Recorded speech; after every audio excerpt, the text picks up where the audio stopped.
નમસ્કાર વિદ્યાર્થી મિત્રો, આપ સૌનું ગુજરાતી પાઠશાળામાં હાર્દિક સ્વાગત છે.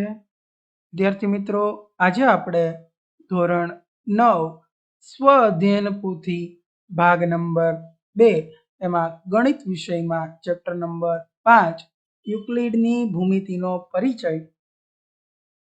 એનું આજે આપણે સંપૂર્ણ સોલ્યુશન જોવાના છીએ.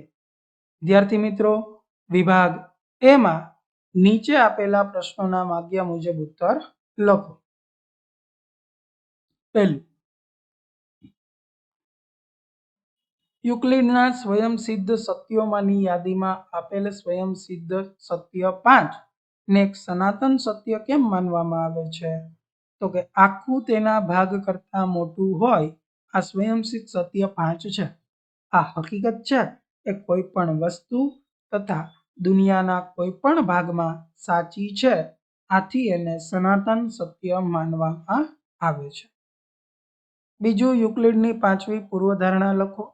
તો જો બે રેખાને કોઈ ત્રીજી રેખા છેદે અને આ રેખાની એક જ બાજુ તરફના બે અંતઃકોણોનો સરવાળો બે કાટખૂણાના સરવાળા કરતા ઓછો હોય તો પ્રથમ બે રેખાઓને આ ખૂણાઓ તરફ અનંત સુધી લંબાવતા તેઓ એકબીજાને છેદે છે. ત્યારબાદ નીચેના વિધાનો સાચા બને તે રીતે યોગ્ય વિકલ્પ પસંદ કરી ખાલી જગ્યા પૂરો. તો ત્રીજો પ્રશ્ન કે ઈસવીસન પૂર્વે 300 BC એટલે ઈસવીસન પૂર્વે 300 ભારતમાં જુદા આકારો ધરાવતા મકાનો અને બ્રિક્સની ઈંટની લંબાઈ, પહોળાઈ અને ઊંચાઈનો ગુણોત્તર 4:2:1 હતો. અહીંયા નીચે ઓપ્શન નથી. બરાબર. ચોથું, ખાલી જગ્યા સુલભા સૂત્ર સૌથી જૂનું છે તો કે બૌદ્ધાયન સુલભા સૂત્ર. પાંચમું, યુક્લિડે તેના વિખ્યાત મૂળ તત્વોનું ખાલી જગ્યા પ્રકરણોમાં વિભાજન કર્યું 13. છઠ્ઠું, ખાલી જગ્યાને જાડાઈ નથી, તેની સીમાઓ વક્ર અથવા સુરેખાઓ છે તો એમાં સપાટી. 7, ખાલી જગ્યા પહોળાઈ વગરની લંબાઈ છે, રેખા. 8, કયા સ્વયંસિદ્ધ સત્ય પ્રમાણે સરખાપણું ધરાવતી વસ્તુઓ સરખી હોય? તો પહેલો કે એકબીજા ઉપર બંધ બેસતી આવતી વસ્તુ એકબીજાની સરખી થાય.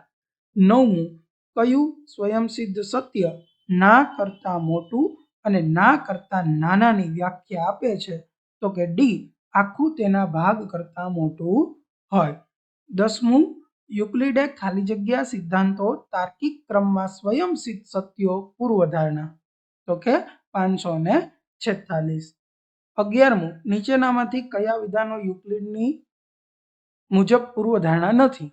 તો ક્યુ, બિંદુને કોઈ ભાગ નથી, પૂર્વધારણા નથી. અને એસ કે રેખાના અંતમાં બિંદુ હોય, આ પૂર્વધારણા નથી, જ્યારે પી અને આર છે એ બંને એની પૂર્વધારણાઓ છે. ત્યારબાદ ખાલી જગ્યા પૂરવાની છે. 12મો પ્રશ્ન, સમતલમાં બે ખાલી જગ્યાને એક કરતા વધુ બિંદુઓ સામાન્ય નથી તો કે રેખા. સમતલમાં બે રેખાને એક કરતા વધુ સામાન્ય બિંદુ હોય નહીં. 13મું, રેખા સમતલનું ખાલી જગ્યા ભાગમાં વિભાજન કરે તો કે બે ભાગમાં. 14, સમતલમાં આવેલ બે ભિન્ન બિંદુઓ ખાલી જગ્યા રેખા નિશ્ચિત કરે તો કે એક રેખા નિશ્ચિત કરે. ત્યારબાદ 15 થી 18 ખરા ખોટા. કિરણને ફક્ત એક જ અંત્ય બિંદુ, ખરું. રેખાખંડને લંબાઈ હોતી નથી, ખોટું. એને પહોળાઈનું લંબાઈ હોય. 17, બે રેખાઓ એક બિંદુમાં છેદે છે, ખોટું. ત્યારબાદ ધનથી બિંદુ સુધી 3 પગથિયા છે તો ખરું. વિભાગ બી 19મો પ્રશ્ન, જો એસી બરાબર બીસી થાય તેવું બિંદુ એ અને બી ની વચ્ચે હોય તો સાબિત કરો કે એસી બરાબર 1/2 AB. આકૃતિ દોરીને સ્પષ્ટ કરો. તો અહીંયા જે છે એ અને બી એની વચ્ચે સી બિંદુ કે જેથી કરીને એસી બરાબર બીસી થાય. હવે આપણને આપેલું શું કે એસી બરાબર બીસી. હું બંને બાજુ એસી ઉમેરું, સરખામાં સરખું ઉમેરીએ તો ફેર ન પડે. એસી પ્લસ એસી બરાબર બીસી પ્લસ એસી. એસી પ્લસ એસી એટલે 2AC.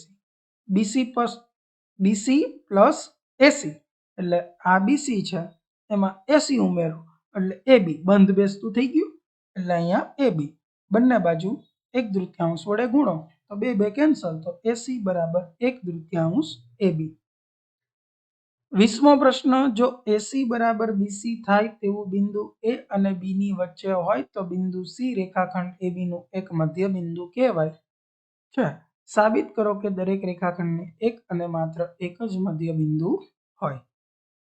હવે રેખાખંડ AB ના મધ્ય બિંદુ C ના બે ગુણધર્મો મળે કે બિંદુ C એ રેખાખંડ AB પર A અને B ની વચ્ચે આવેલ હોય અને C એ A અને B થી સમાન અંતરે હોય।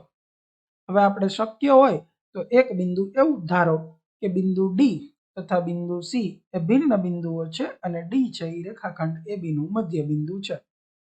હવે D રેખાખંડ AB નું મધ્ય બિંદુ હોય તો AD બરાબર 1/3 AB કહી શકાય।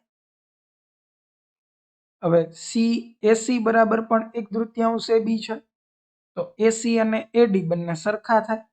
AC અને AD બંને સરખા થાય એનો મતલબ શું થયો તો કે D અને C બંને રેખાખંડ AB પર A અને B ની વચ્ચે છે તથા બંને બિંદુઓ A થી સમાન અંતરે હોય એનો મતલબ એવો થાય કે D અને B ભિન્ન નથી, સમાન જ છે, એટલે દરેક રેખાખંડને એક જ મધ્ય બિંદુ હોય।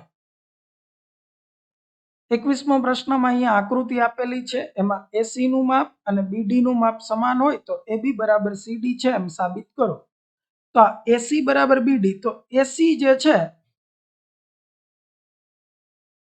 અહીંયાથી સુધી અહીંયા સુધીનું AC માપ છે તો એનો હું AB વત્તા BC લખી શકું। એવી રીતે BD ને BC વત્તા CD લખી શકું।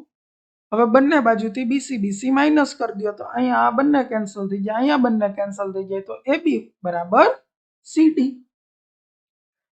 ત્યારબાદ યુક્લિડના 4 સ્વયંસિદ્ધ સત્ય લખો।